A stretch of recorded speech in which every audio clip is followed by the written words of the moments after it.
Bible గురించి మీకు ఈ 4 విషయాలు తెలిస్తే ఆశ్చర్యపోకుండా ఉండలేరు. అవేంటో చెప్తా. వీడియో లైక్ చేసి చివరిదాకా చూడండి. మొదటిది, ప్రపంచంలో దాదాపు 7,000 భాషలున్నాయి.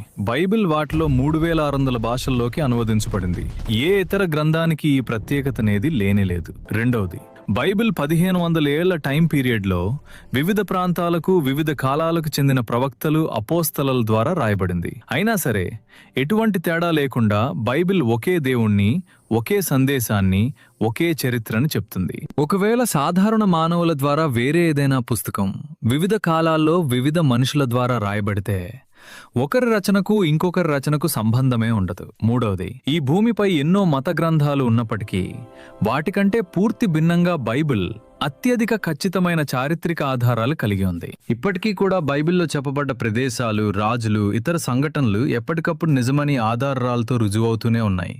నాలుగవది, మధ్యయుగంలో బైబిల్ ప్రభావం చాలా పెరిగింది. బైబిల్ చదవాలంటే కనీస విద్య వచ్చి ఉండాలి.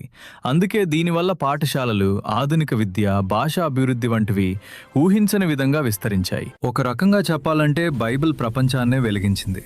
ఇలా చెప్పుకుంటూ పోతే చెప్పలేనన్నీ ఉన్నాయి.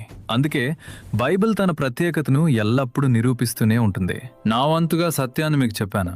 ఇప్పుడు మీరు ఈ వీడియో తప్పకుండా మీ ఫ్రెండ్స్ అండ్ ఫ్యామిలీకి షేర్ చేసి ఆమేనని లేదా మీ అభిప్రాయం కామెంట్ పెట్టి మన అకౌంట్ ఫాలో చేసి పెట్టుకోండి. ఎందుకంటే నువ్వు తెలుసుకోవాల్సింది ఇంకా చాలా ఉంది.